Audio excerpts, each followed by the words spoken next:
August 1944. The wind over Wisconsin cut through wool like a knife, dry and relentless. A train groaned to a stop in the early dawn light, its wheels hissing on the cold rails like an exhale after holding breath too long. Inside the boxcars, dozens of men stood swaying, silent. Japanese prisoners of war, captured in the island campaigns of the Pacific, clutched at their threadbare coats and stared at the sliver of white light creeping through the cracks in the wooden slats. They had been taught to expect death, if not upon capture, then shortly after. Surrender was a disgrace in the code they had been raised with. Better to die with honor than live with shame. And now they waited to meet what they were certain would be that dishonor's final punishment: humiliation, hunger, maybe worse. The boxcar doors clattered open. What greeted them wasn't gunfire or kicks. It was silence. Snow lay like ash over the landscape outside.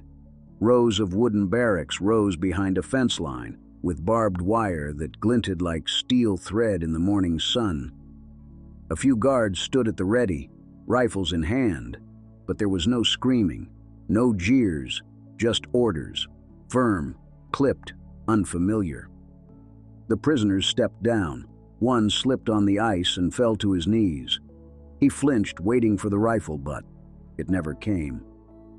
A guard walked over and extended a hand, not kindly, not gently, but efficiently. The man took it. He was pulled to his feet and pointed forward. No words were exchanged. The gesture itself said enough. They had been told the Americans were savages, that they violated every code of conduct, every scrap of humanity. But already the scene didn't match the stories. Camp McCoy was cold but orderly. Prisoners were processed quickly. Their tattered uniforms, crawling with lice, were taken and burned. They were deloused, examined, measured, and photographed. A young Japanese corporal, barely 20, trembled when an American medic gently rolled up his sleeve to inspect a burn wound that had gone untreated for weeks. The medic didn't speak. He just cleaned it, applied ointment, and bandaged it. The corporal stared, blinking, as if the pain of care was harder to process than the injury. No one smiled at them, but no one spat either. That absence of hatred disoriented more than violence ever could have. They were led to their quarters, wooden barracks, rough but heated, bunk beds, wool blankets, even a small stove in the center. It wasn't home, but it wasn't hell. It wasn't what they were told. One prisoner touched the edge of a blanket, rubbing the coarse fabric between his thumb and finger like a man testing the reality of a dream. Another sat down hard on the mattress and buried his face in his hands, not in grief, but in confusion. The silence inside the barracks that first night was heavy. No one knew what to say. They were supposed to be enemies, less than human in the eyes of the Americans, but everything contradicted that. The next morning came not with barking dogs or clubs, but a bugle. That familiar sound, identical to the ones that called reveille back in Japan, seemed to break something in their minds. As if, for one surreal moment, the lines between sides didn't exist. They rose, dressed in borrowed garments marked PW in large white letters, and assembled in silence. They were marched to the mess hall in two lines. The smell hit them before they entered: meat, bread, coffee. They had survived on saltfish and rice, sometimes just roots and barley. Now the scent of protein and fat lingered thick in the air, like fog. Their stomachs groaned. Inside, they clutched tin trays and moved down the line. An American cook, bare arms slick with sweat, slid a hamburger onto the tray of the first Japanese prisoner without looking up. Then came potatoes, golden and steaming. Finally, a glass bottle. Cold, condensation on the sides, red script on the label. Coca Cola. The prisoner stood still, staring at the tray. The cook looked up and barked, "Move!" He moved. Others followed, disbelief rippling down the line. Food, not scraps, real food and soda, some kind of medicine or a trick. They sat at long tables, too stunned to eat at first. Then one man lifted the hamburger, took a bite. His lips trembled. Another sipped the soda and gasped, the bubbles stinging his throat. Some laughed quietly, as if afraid they'd be punished for joy. Others cried, silently, without explanation. This wasn't kindness. Not exactly. The guards didn't coddle them. The rules were clear. The wire was real, but it wasn't cruelty either. One prisoner later wrote in his notebook, "The enemy did not strike us. He fed us, and I do not know what to do with that."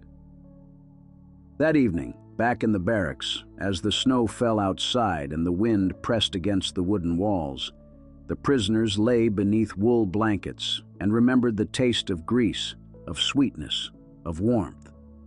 They had prepared to be broken by force, but instead something deeper had cracked, their understanding of what an enemy could be. And for men who had seen friends die for an emperor, who had believed suffering was the only path to glory, that was perhaps the hardest truth of all. The first night inside Camp McCoy settled like a whisper, quiet, disorienting, unfamiliar. For men who had faced artillery fire and starvation, who had hidden in caves and watched comrades die, the silence was jarring. No bombs, no jungle rot, no barking officers, just the hum of distant trucks, the creak of wooden barracks, and the rhythmic crunch of boots in snow outside. Sleep did not come easily. The mattresses were real, the blankets warm, but trust was not yet born. Many lay awake, staring at the ceiling beams, waiting for some cruelty to arrive in the night. They whispered in the dark, half believing the hamburger and Coca Cola had been a cruel joke, a prelude to something worse. No one spoke aloud of the flavor or the fizz. It felt disloyal, dangerous. By dawn, the routine resumed. A bugle again, too familiar, and a call to formation. Men filed out into the snow, thin coats tugged tight, cold breath steaming in the morning light. This time, however, their posture had shifted slightly. Less rigid, less afraid. Not because they felt safe, but because they were confused. Roll call, work details. Assignment to shovel snow, cut wood, repair fencing. It was labor, yes, but not torment. Guards barked instructions but did not strike. Mistakes earned repetition, not punishment.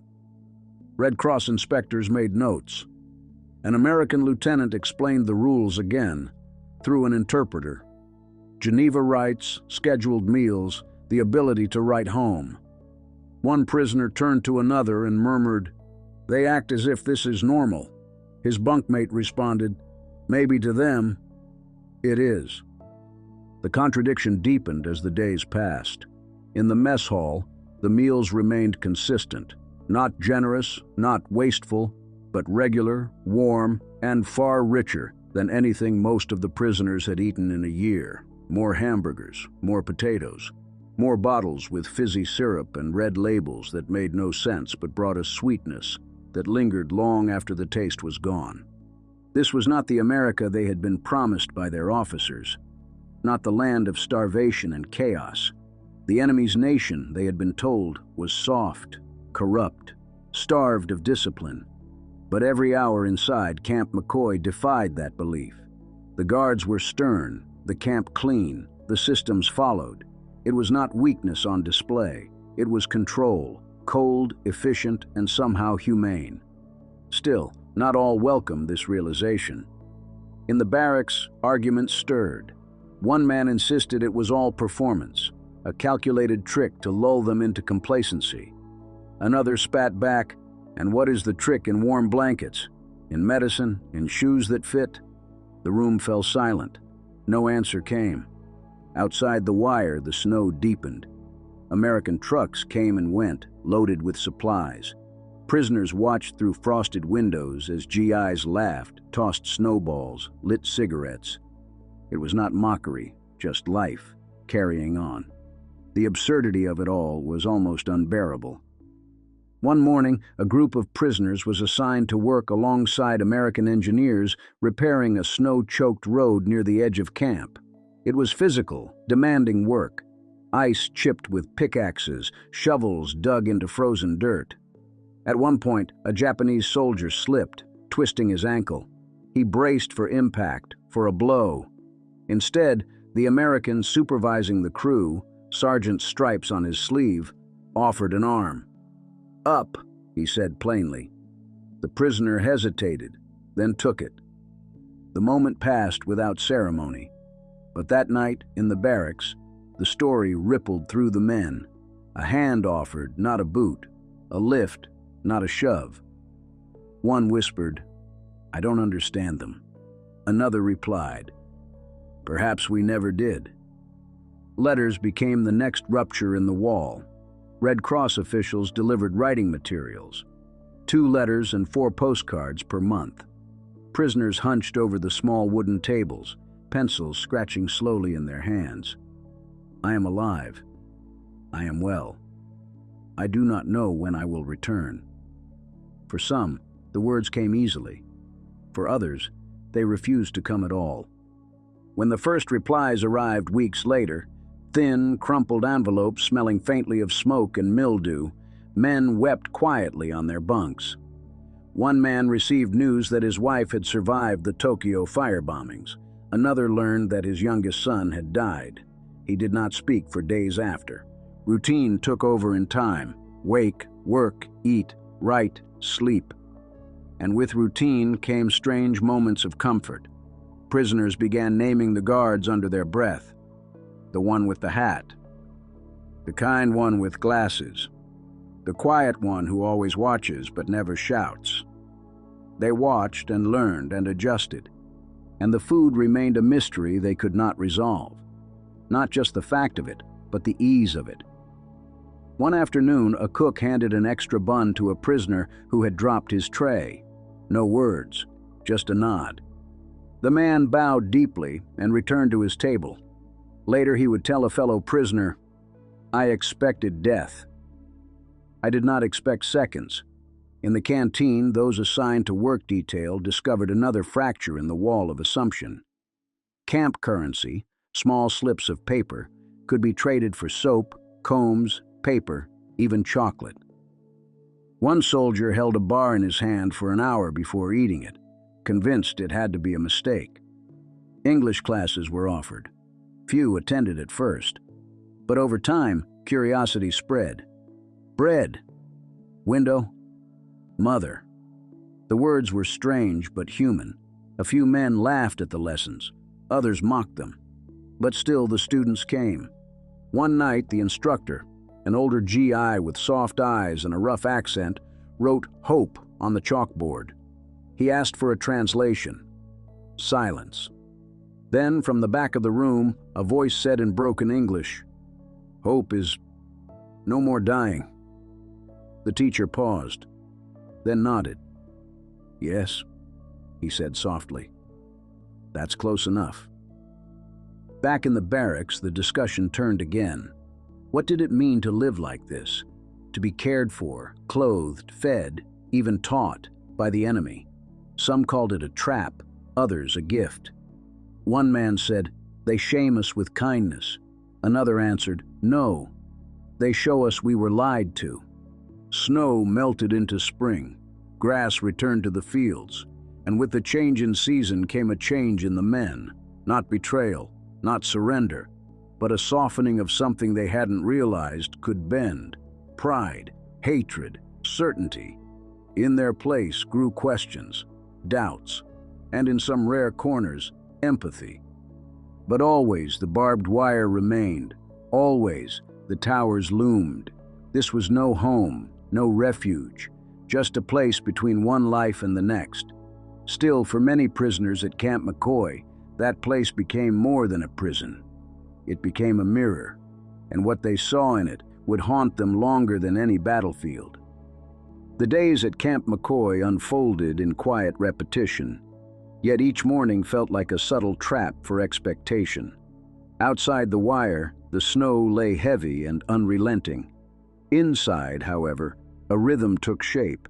Boots on wooden floors, metal trays on kitchen counters, the muted hum of generators through the night.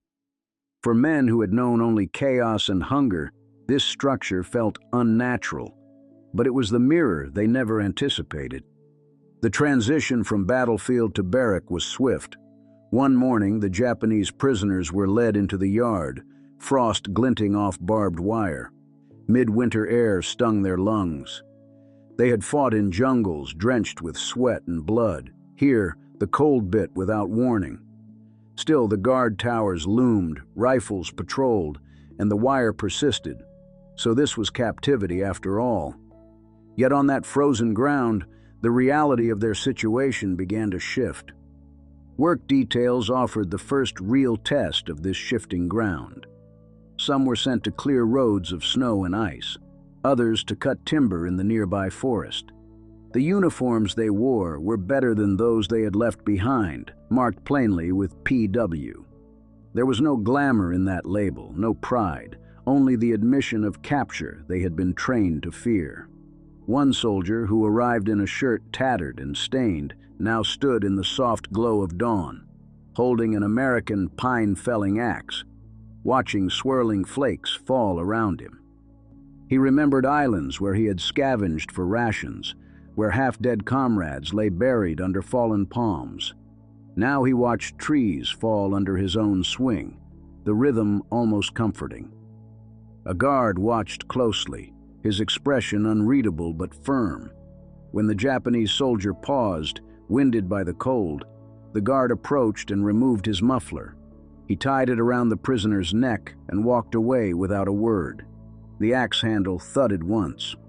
The soldier froze, hand on the wood, wondering if the muffler was kindness or humiliation disguised.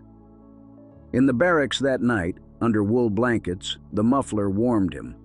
His bunkmate watched him rub the fabric under his chin. "Why did he do that?" he asked softly. The man stared at the ceiling. "Maybe he didn't see a prisoner," he said quietly. "Maybe he saw another man." And for the first time, the idea of enemy began to blur. Meals changed the game, not just the burgers and soda, though those remained vivid in memory. They were the markers. But the steady supply of food, hot water, the simple fact of hunger, eased. One evening, the cook walked down a line and asked each man how many potatoes he wanted. The question shocked them. In their former campaigns, he would have been lucky to receive one fist-sized spud. Now he asked for 2. When he got them, he ate slowly, aware of the uniforms around him, the guards standing back, the lines of men eating in silence. A GI in a white cap came by and asked him in broken Japanese, "How is meal?" The soldier looked up, then down, then nodded. "Good," he replied. A smile flickered on the cook's face before he turned away. The prisoner sat there, tasting grease and warmth and confusion. In the canteen, camp trade coupons circulated. They were paid a few cents per day for work, separate from their uniform status. At first, the prisoners declined them, dismissing them as tainted. Yet some bartered them for soap, for cigarettes, for chocolate bars.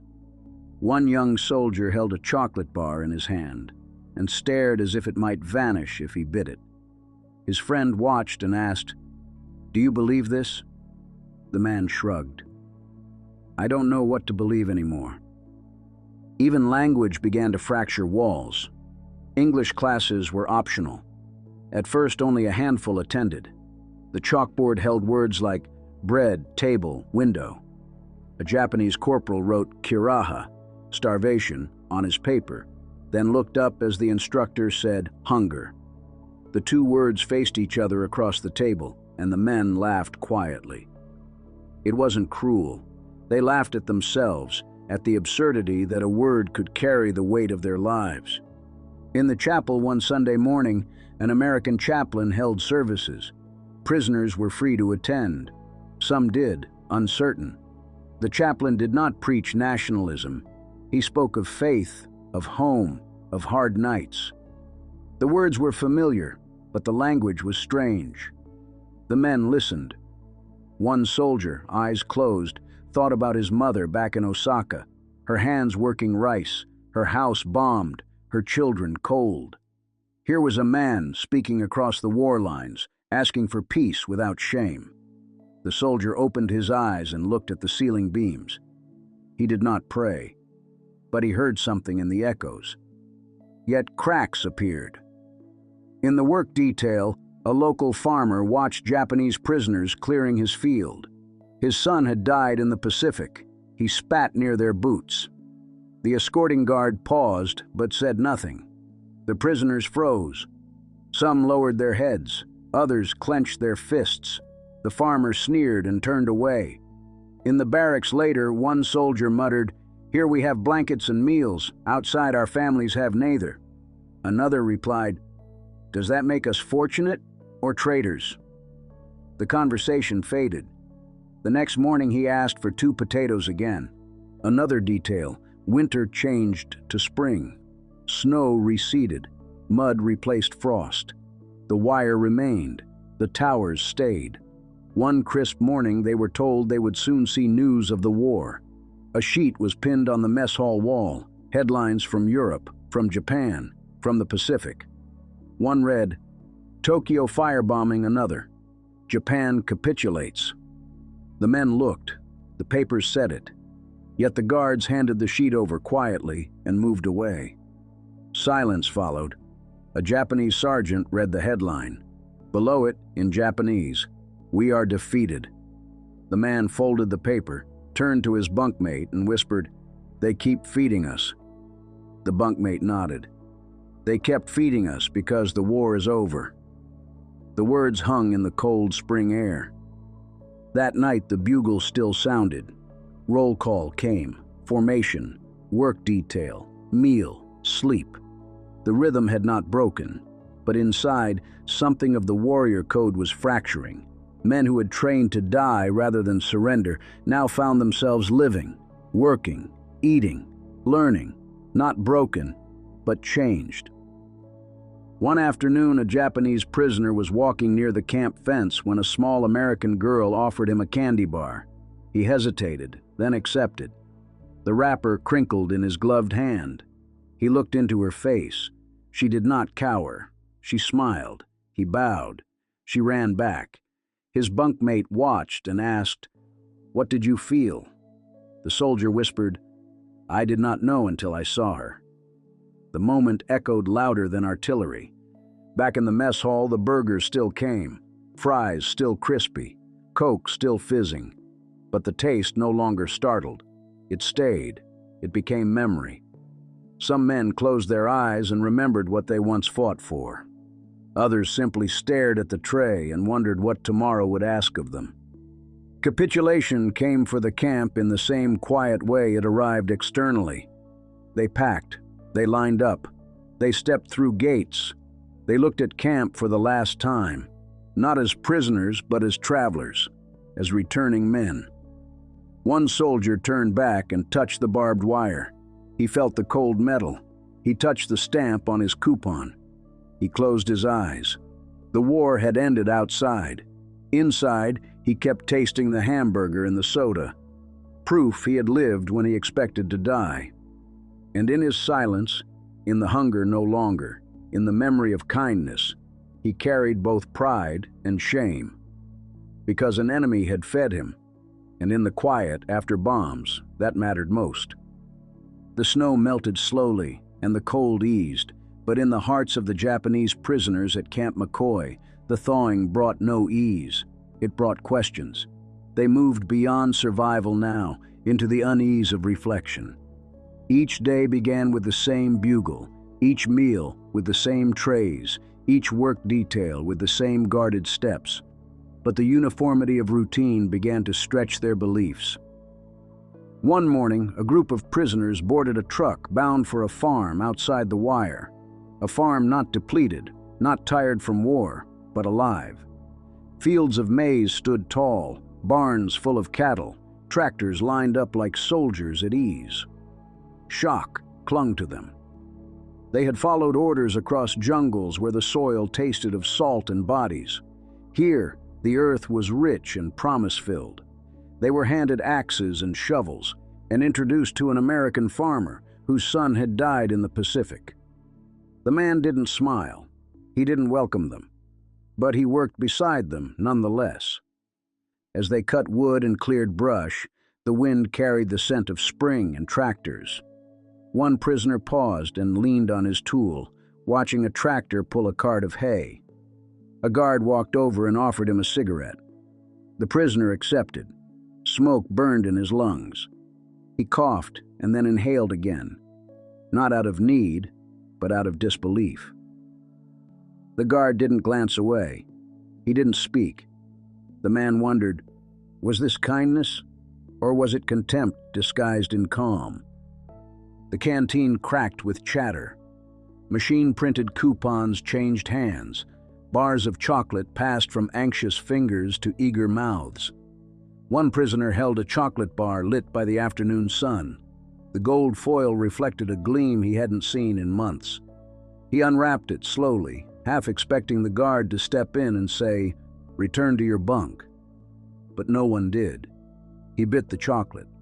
Warmth spread in his chest, and in that moment he realized that not all rules were traps.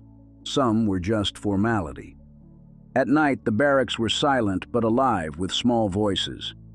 From the edge of the bunks came talk of war, loss, of home burned and bombed. One man stood and read a postcard from Tokyo, his daughter alive, but the house gone. He sat down hard. The man next to him handed him a blanket.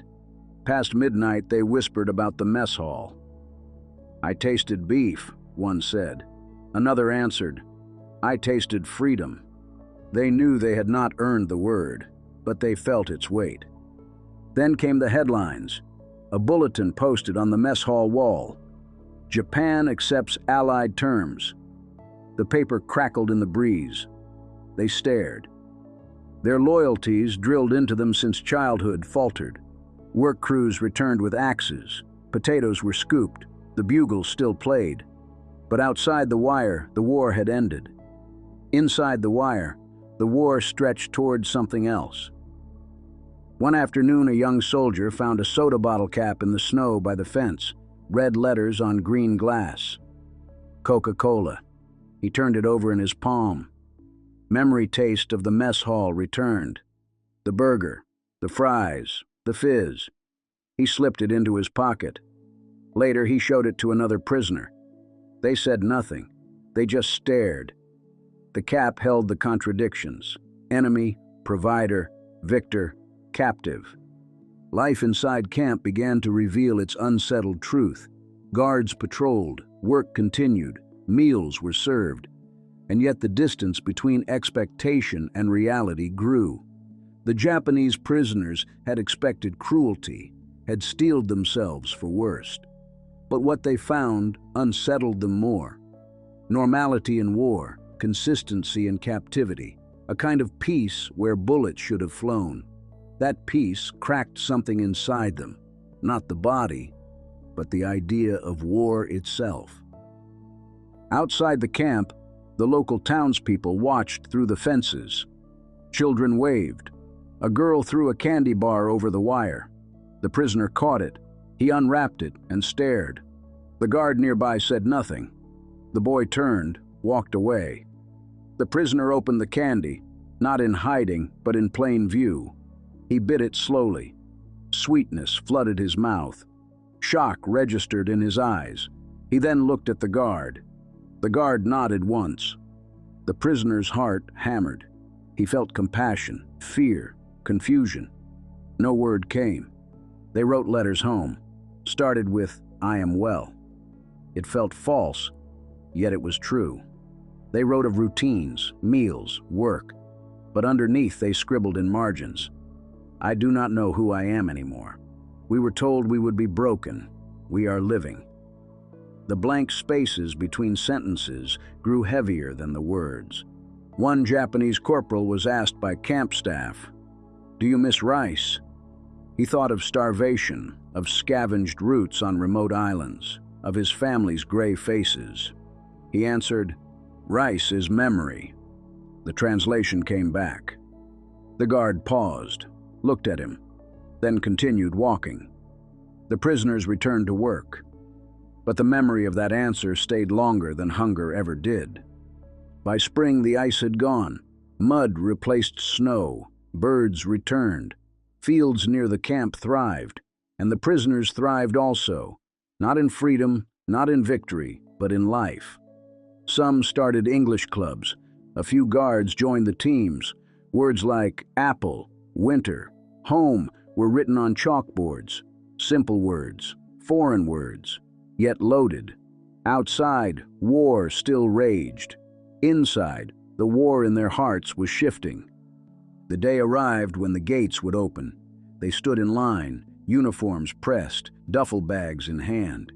They passed through barbed wire one last time. They paused.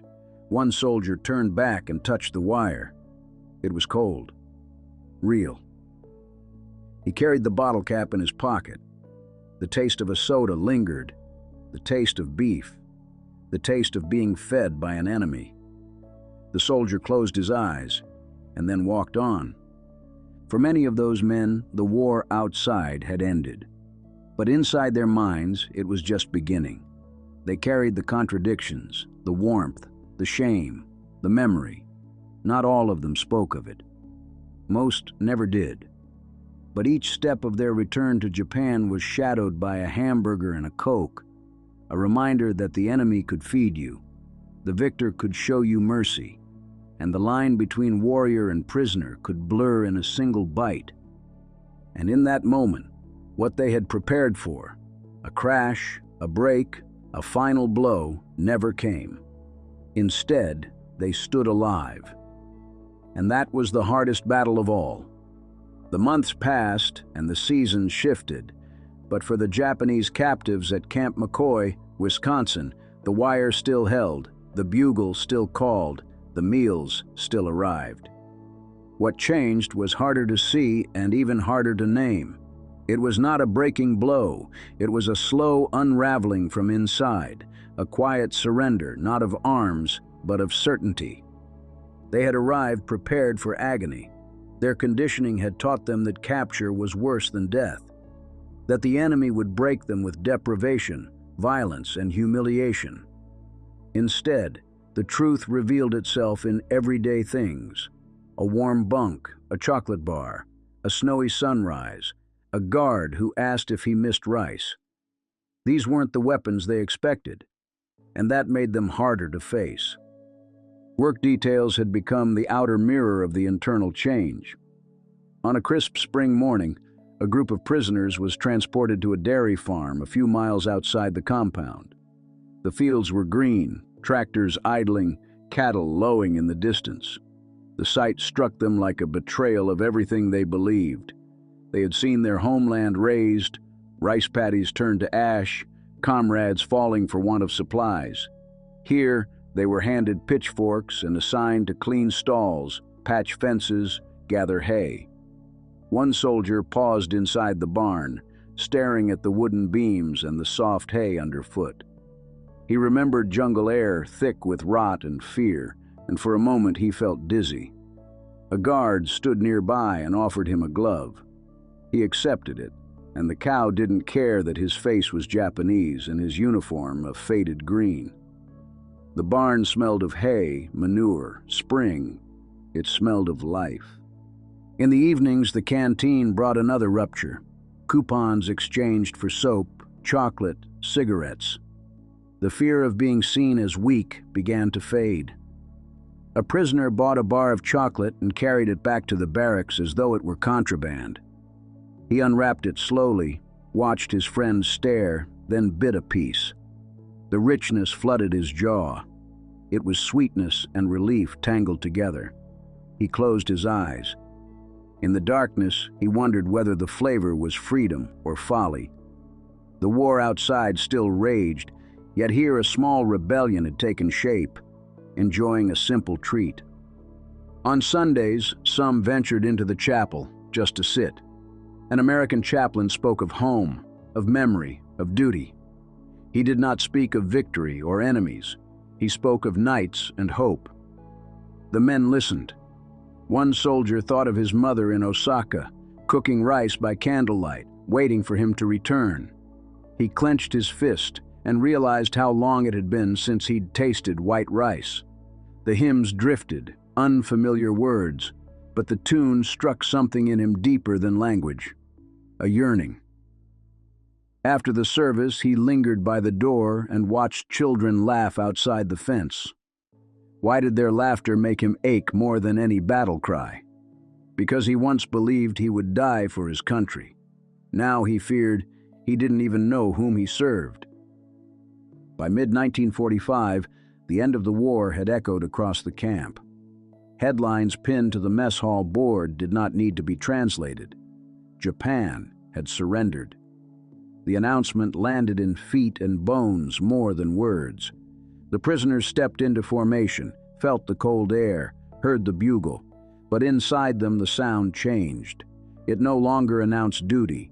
It announced the aftermath. That night, in their bunks, one soldier touched the bottle cap he had saved. Red letters faint now. He turned it over, held it in his palm, and whispered to his friend, "We were fed by them, not beaten." His friend nodded sleepily, tears carving tracks down his cheeks. "Yes," he said, "and now we go home." To what? The question hung in the dark. The journey back to Japan was slow and heavy. The ship's decks felt too open. The cities they returned to were ruins. Families had collapsed under fire and hunger. One former prisoner stepped off the gangplank, suitcase in hand, and looked around at bomb-scarred buildings. He thought of the hamburger tray, the soda bottle, the warm bunk. He felt relief, shame, longing, sometimes all at once. He walked forward into a land he barely recognized, carrying the memory of those strange months at McCoy. In the years that followed, the memories did not fade, they sharpened. A soldier who had once laughed at the burger shot images of his home into the air with a rifle. Another kept the soda bottle cap in a drawer, dust-covered, and only his wife knew why. Some returned quietly to farms, some to second jobs in factories rebuilt from American Lend-Lease steel. But in their minds, the war didn't end at surrender. It ended at a mess hall table. The taste of meat and fizz lingered longer than any medal. For families of these men, the story was rarely told. Fathers returned changed, gentle in ways that surprised their sons, uncertain in ways that haunted their daughters. One woman found her father's letters in an old trunk. He never spoke of the battle, but he described snow, work, meals, and silence. She asked him once, "What changed for you?" He looked at her blankly and said, "I realized the enemy could feed you." She thought it a strange answer. Years later, she understood. The war had taught them many things about duty and fear and survival. But what the camp taught was harder. That the enemy could be humane, that captivity could be orderly, that survival could mean more than victory, and that small acts, a chocolate bar, a glove, a conversation, could shake convictions forged in fire. As we look back at those days of cold filters and hot food, of triumph and defeat, it is those tiny human moments we must remember. Because wars are not won only by battles. They are won by hearts changed, ideas unmade, and enemies remembered not just as foes but as fathers, as sons. In the end, the wire was opened. The bugle sounded its last call. The men walked out. Some looked back, most did not. They carried their mark, not scars of violence, but marks of dissonance, of memory, of a world flipped inside out for a brief season. They had entered expecting cruelty. They found kindness. They survived. And in their survival lay the question that would echo through generations. How do you live when everything you believed has been undone? Years later, when the bugle stopped and the gates swung open for the last time, the men of that snowy camp in Wisconsin stepped into a changed world and carried with them a change immeasurable. They had arrived expecting bitterness and brutality.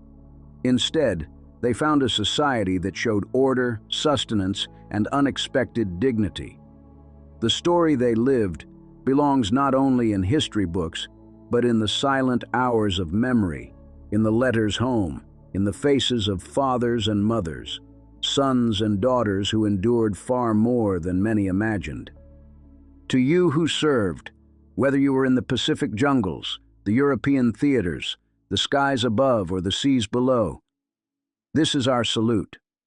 You carried burdens unseen, fought in conditions unseen, and returned into lives that rarely let you speak of what you'd done or seen. To you who supported them, wives who waited, children who wondered, families who held the home front together, your sacrifice is woven into every thread of this story. Because the greatest cost of war isn't always measured in battles. It's measured in the quiet transformations, the unspoken reckonings, the wounds that never showed, and the courage that never required medals. What unfolded at Fort McCoy in Wisconsin was more than a prisoner of war camp. It was a mirror held up to the idea of what it means to fight, not just for one's country, but for one's humanity. Japanese soldiers trained to endure death discovered instead that they could be fed, clothed, healed, and even granted coupons to buy chocolate.